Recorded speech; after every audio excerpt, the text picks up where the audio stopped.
전 세계의 아미의 영향력 덕분에 이 무대까지 올 수 있었어요. 지켜봐주신 모든 분께 정말 감사해요. 방탄소년단이 무대를 마치고 남긴 말이었어요. 그런데 이 무대가 어디였는지 알면 다들 놀라실 거예요.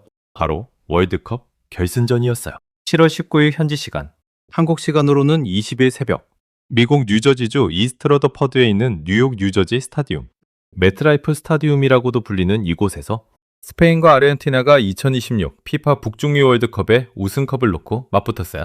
전 세계 수십억 명이 지켜보는 축구 역사상 가장 큰 무대였어요. 그리고 전반전이 득점 없이 끝나고 하프타임이 시작되는 순간 전혀 예상하지 못했던 장면이 펼쳐졌어요. 축구 경기 하프타임은 원래 그라운드를 정비하고 선수들이 잠깐 숨을 고르는 시간이에요. 보통 15분을 넘기지 않아요. 그런데 이번엔 달랐어요. 심판의 허가를 받아서 무려 27분에 걸쳐 대형 공연이 펼쳐진 거예요. 평소의 2배에 달하는 시간이었어요. 피파가 미국의 슈퍼볼 하프타임 쇼를 벤치마킹해서 월드컵 역사상 최초로 시도한 초대형 프로젝트였어요. 96회에 걸친 월드컵 역사에서 결승전에 이런 쇼가 열린 적은 단 한 번도 없었어요. 연출은 영국의 전설적인 밴드 콜드플레이의 리더 크리스 마틴이 맡았어요. 그리고 이 공연의 헤드라이너로 이름을 올린 이름들을 보면 마돈나, 샤키라, 캐나다 팝스타 저스틴 비버, 그리고 방탄소년단이었어요. 팝의 여왕이라 불리는 마돈나와 라틴 팝의 전설 샤키라, 그 사이에 방탄소년단의 이름이 나란히 놓여 있었어요. 한국 그룹 하나가 세계 팝 역사에서 가장 상징적인 이름들과 같은 급으로 초대받은 거예요. 무대는 브라질의 축구 전설 호나우두와 호나우지뉴가 등장하면서 시작됐어요. 샤키라가 히트곡 뮤직을 부르며 분위기를 끌어올렸고 어펙 캐릭터의 드럼 연주가 이어진 뒤 바통을 이어받은 건 방탄소년단이었어요. 강렬한 레드와 블랙 의상을 맞춰 입은 7멤버가 2020년 전 세계로 휩쓸었던 메가 히트곡 다이너마이트를 부르기 시작했어요. 24명이 넘는 대규모 댄스 크루와 함께 경기장 잔디 위를 종횡무진하며 압도적인 군무를 선보였어요. 수만 명이 들어찬 거대한 축구 경기장이 순식간에 대형 파티장으로 탈바꿈했어요. 현지 언론은 이 장면을 두고 경기장을 가득 메운 관중들이 그 어느 때보다 뜨거운 환호로 화답했다고 전했어요. 구독 안 하고 여기까지 오신 분들 계시면 지금 눌러주시고 계속 보실게요. 방탄소년단이 이 무대에 서기까지 어떤 시간이 있었는지도 짚어볼게요. 사실 이 소식은 며칠 전부터 조금씩 흘러나오고 있었어요. 피파는 결승전을 앞두고 마돈나와 샤키라를 공동 헤드라이너로 먼저 발표했고 방탄소년단도 함께 라인업에 이름을 올렸다는 소식이 전해졌어요. 그리고 4강전을 앞두고는 캐나다 팝스타 저스틴 비버까지 추가로 합류하면서 라인업이 완성됐어요. 이 공연의 수익금은 전부 피파 글로벌 시티즌 교육기금으로 기부될 예정이에요. 소외 지역 아동들의 교육 기회를 확대하기 위한 자선 목적이었어요. 그러니까 이번 무대는 단순히 화려한 볼거리로 끝나는 게 아니라 전 세계 아이들을 위한 기금을 마련하는 자리이기도 했던 거예요. 이런 자리에 초청받는다는 것 자체가 그 아티스트가 세계적으로 얼마나 상징적인 존재인지를 보여주는 척도예요. 피파가 소외계층 아동교육이라는 무거운 주제를 다루는 자리에 가장 많은 사람을 모을 수 있고 가장 긍정적인 이미지를 가진 아티스트들을 선별해서 초대했을 테니까요. 그 명단에 방탄소년단이 포함됐다는 건 이 그룹이 이제 K-팝이라는 장르를 넘어서 세계 대중문화 전체에서 상징적인 위치에 올라섰다는 뜻이에요. 그리고 흥미로운 지점이 하나 더 있어요. 이 무대에 서기 딱 이틀 전 방탄소년단은 프랑스 파리에서 유럽 투어의 마지막 공연을 마쳤어요. 그 공연에서 슈가는 무대 위에서 7년 전 같은 자리에서 공연했을 때보다 관객이 2배 가까이 늘었다고 말했었어요. 그리고 그 공연장에는 프랑스 마크롱 대통령 부부가 직접 음원봉을 들고 앉아 있었어요. 파리에서 대통령이 관객으로 앉아있던 무대가 끝나고 이틀 만에 전 세계가 지켜보는 월드컵 결승전 무대로 옮겨간 거예요. 유럽의 대형 경기장에서 지구촌 최대 스포츠 행사까지 같은 여름 안에 이어진 이 두 무대를 나란히 놓고 보면 지금 방탄소년단이라는 이름이 세계 무대에서 어떤 위치에 서 있는지가 선명하게 드러나요. 이어서 이 무대가 K-팝 전체에 어떤 의미를 갖는지, 그리고 다른 나라들이 이 장면을 어떻게 받아들이고 있는지 계속해서 풀어드릴게요. 무대가 K-팝 전체에 갖는 의미를 짚어보려면 먼저 지금까지 월드컵이라는 무대가 어떤 자리였는지부터 봐야 해요. 월드컵은 축구 하나만 보는 자리가 아니에요. 전 세계에서 가장 많은 사람이 동시에 지켜보는 이벤트 중 하나예요. 한 나라의 국가대표팀도 한 명의 스타 선수도 아니고 음악 아티스트 몇 팀에게 이 하프타임 무대의 주인공 자리를 맡긴다는 건 그만큼 신중하고 상징적인 선택이라는 뜻이에요. 특히 이번엔 미국의 슈퍼볼 하프타임 쇼를 벤치마킹했다는 점이 중요해요. 슈퍼볼 합타임쇼는 미국에서 한 아티스트의 커리어 전체를 증명하는 자리로 여겨져요. 비욘세, 마이클 잭슨, 리안나처럼 이미 정상급으로 인정받은 아티스트들만 설 수 있었던 무대예요. 그런데 피파가 월드컵에 이 개념을 처음 들여오면서 그 첫 무대의 헤드라이너 중 하나로 방탄소년단을 선택한 거예요. 이게 왜 중요하냐면 이런 자리의 라인업은 절대 즉흥적으로 정해지지 않기 때문이에요. 전 세계 시청자를 몇 달에 걸쳐 분석하고 어떤 아티스트가 가장 폭넓은 세대와 국가에서 사랑받는지, 그리고 누가 이 자리에 어울리는 이미지를 갖고 있는지, 이 모든 걸 따져서 신중하게 결정해요. 마돈나와 샤키라는 이미 수십 년간 세계 팝 역사를 써온 상징적인 이름들이에요. 이 두 사람과 나란히 방탄소년단의 이름이 놓였다는 건 K-팝이라는 장르가 이제 변방의 하위 문화가 아니라 세계 팝팝 역사에 메인스트림 안에 완전히 들어왔다는 걸 보여주는 장면이에요. 그리고 이 자리에서 방탄소년단이 선택한 곡이 다이너마이트였다는 것도 의미가 있어요. 다이너마이트는 2020년 발매된 곡인데 방탄소년단이 처음으로 미국 빌보드 싱글 차트 정상에 올랐던 곡이에요.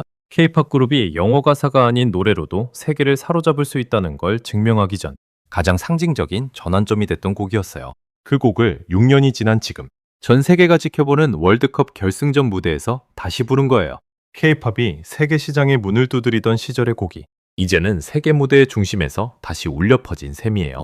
이번 합타임 쇼가 특별했던 또 다른 이유는 무대 구성 자체에 있어요. 보통 이런 대형 공연은 한 아티스트가 처음부터 끝까지 무대를 이끌어가는 방식이 많아요. 그런데 이번엔 여러 아티스트가 짧은 시간 동안 바통을 이어받는 릴레이 방식으로 짜여 있었어요. 샤키라가 분위기를 끌어올리고 방탄소년단이 그 열기를 이어받아 폭발시키고 다시 저스틴 비버에게 넘기는 구조였어요. 이런 릴레이 무대에서는 순서 하나하나가 다 의미를 가져요.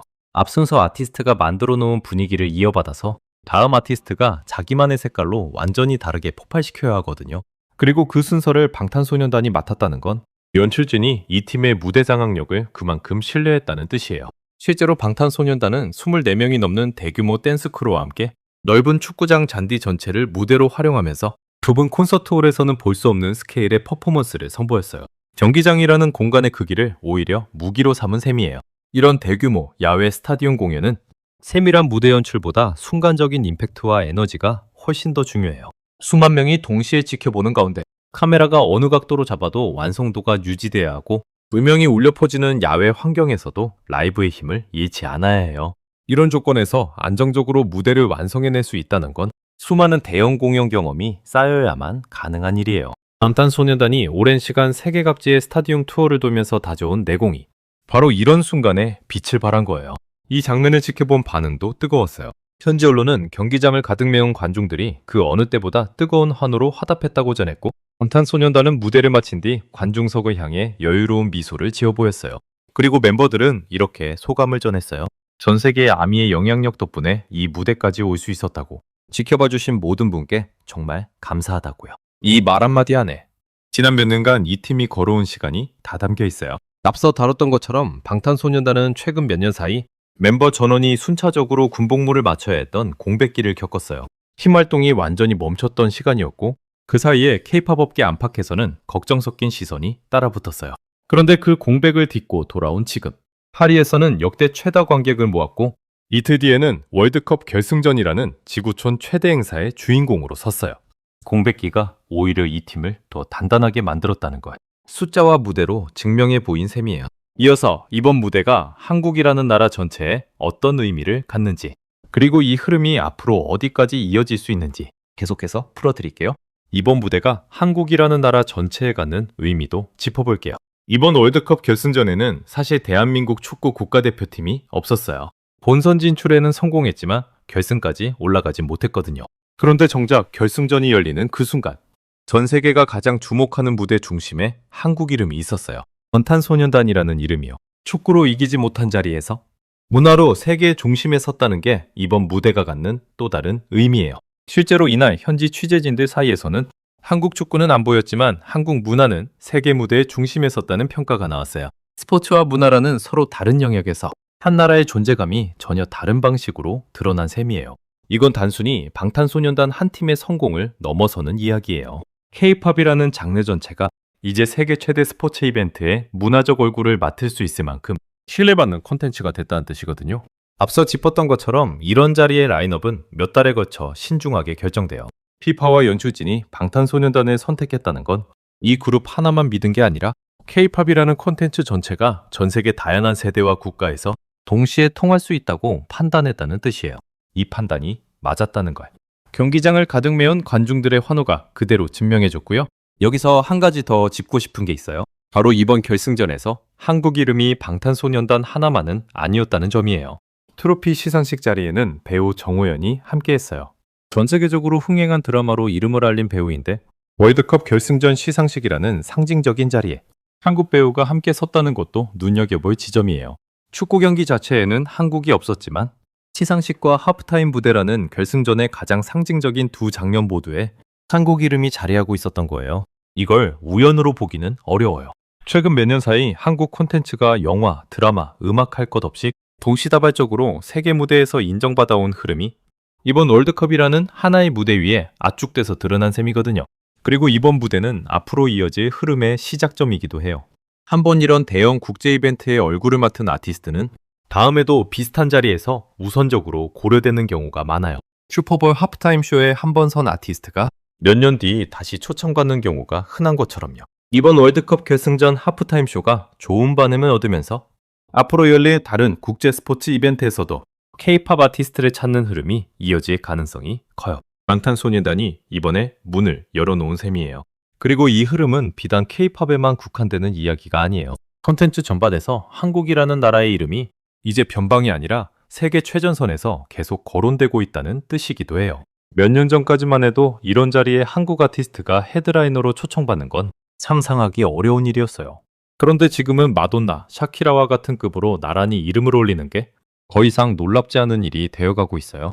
이런 변화가 가능했던 배경에는 숫자로도 확인되는 흐름이 있어요. K-팝 관련 콘텐츠의 전 세계 스트리밍 지표나 해외 공연 티켓 판매 규모를 보면 몇 년 사이 아시아를 넘어 북남미와 유럽 전역으로 시장이 계속 확장돼 왔어요. 한 지역, 한 세대에 머무르던 인기가 이제는 나이와 국적을 가리지 않고 퍼져나가는 구조로 바뀐 거예요. 그리고 이런 확장이 있었기 때문에 피파처럼 전 세계 모든 연령대와 국가를 동시에 만족시켜야 하는 초대형 이벤트에서도 K-팝을 안전하고 확실한 선택지로 볼 수 있게 된 거예요. 과거였다면 특정 지역에서만 통하는 콘텐츠로 여겨져서 이런 자리에 오르기 어려웠을 텐데 지금은 오히려 가장 폭넓은 관객을 끌어모을 수 있는 카드로 평가받고 있는 셈이에요. 이번 결승전 하프타임 쇼에 함께 오른 다른 이름들을 보면 이 변화가 더 선명하게 느껴져요. 마돈나는 수십 년째 팝의 여왕이라 불리는 상징적인 존재고 샤키라는 라틴 팝을 세계 시장에 알린 대표 아티스트예요.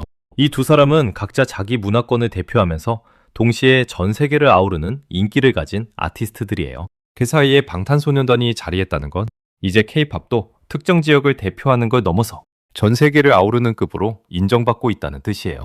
앞으로 이런 자리에 K-팝 아티스트가 서는 일이 한 번의 이벤트로 끝나지 않고 계속 이어질 흐름의 출발점이 될 가능성이 높아 보이는 이유예요. 이어서 이 모든 흐름을 정리하면서 이번 여름 방탄소년단이 그려낸 궤적이 왜 특별한지 마무리해 볼게요. 다시 그 하프타임 무대로 돌아가 볼게요. 강렬한 레드와 블랙 의상을 맞춰 입은 7멤버가 경기장 잔디 위로 걸어 나오던 그 순간이요. 24명이 넘는 댄스 크루가 함께 움직이고 다이너마이트의 첫 소절이 울려 퍼지던 그 순간이요. 이 장면이 특별했던 이유를 다시 한번 정리해 볼게요. 월드컵 결승전은 축구 역사상 가장 큰 무대예요. 전 세계 수십억 명이 동시에 지켜보는 자리고 96회에 걸친 역사 동안 단 한 번도 이런 대형 하프타임 쇼가 열린 적이 없었어요. 그 역사상 최초의 무대에 마돈나와 샤키라, 저스틴 비버와 함께 방탄소년단의 이름이 나란히 올라간 거예요. 몇 년 전까지만 해도 상상하기 어려웠던 그림이에요. K-팝이 변방의 하위 문화 취급을 받던 시절이 있었다는 걸 떠올리면 지금 이 흐름이 얼마나 멀리까지 왔는지 다시 한번 실감이 나요.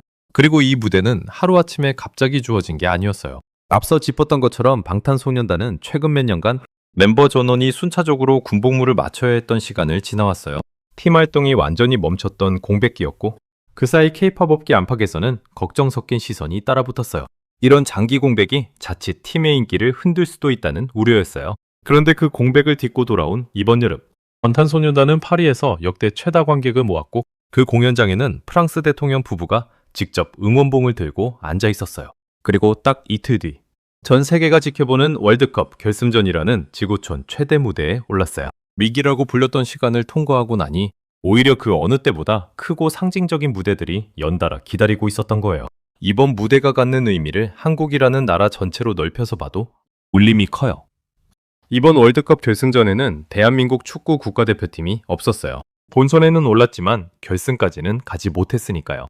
그런데 정작 결승전이 열리는 그 순간, 전 세계가 가장 주목하는 무대의 중심에는 한국의 이름이 있었어요. 축구로 이기지 못한 자리에서 문화로 세계의 중심에 섰다는 게 이번 무대가 남긴 또 다른 의미였어요. 그리고 시상식 자리에는 배우 정호연도 함께했어요. 경기 자체에는 한국이 없었지만 이번 결승전에서 가장 상징적인 두 장면인 하프타임 무대와 시상식 모두에 한국의 이름이 자리하고 있었던 거예요. 이걸 그냥 우연이라고 보기는 어려워요. 최근 몇 년 사이 한국 콘텐츠가 영화, 드라마, 음악 가릴 것 없이 동시다발적으로 세계 무대에서 인정받아온 흐름이 이번 월드컵이라는 하나의 무대 위에 압축돼서 드러난 셈이니까요.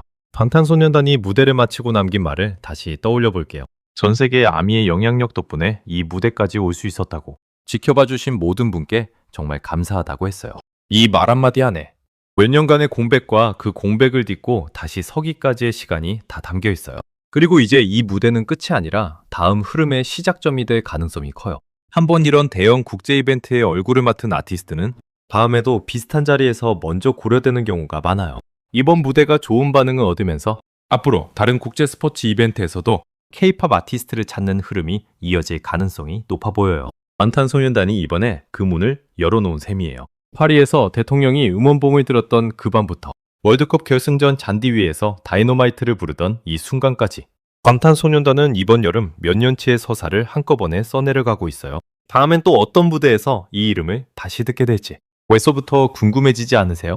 오늘 영상도 여기까지 봐주셔서 감사해요. 이런 순간들 놓치기 싫으시면 구독이랑 알림 설정 꼭 부탁드릴게요. 다음 영상에서 또 만나요.